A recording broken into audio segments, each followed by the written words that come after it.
தவக்காலம் 2ஆம் வாரம் வியாழக்கிழமை. முதல் வாசகம் எரேமியா நூலிலிருந்து வாசகம் 17ஆம் அதிகாரம் 5 முதல் 10 வரை உள்ள இறைவார்த்தைகள்.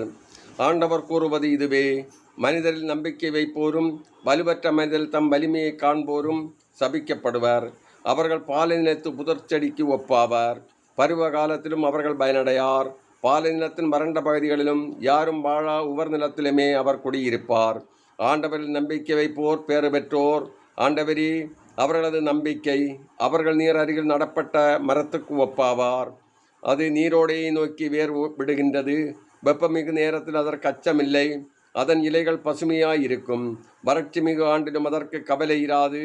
அது எப்போதும் கனி கொடுக்கும். இதயமே, அனைத்திலும் வஞ்சகம் மிக்கது. அதனை நலமாக்க முடியாது. அதனை யார்தான் புரிந்து கொள்வர்?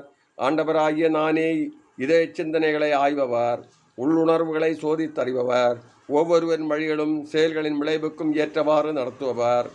இது ஆண்டவர் வழங்கும் அருள்வாக்கு. இறைவா, உமக்கு நன்றி.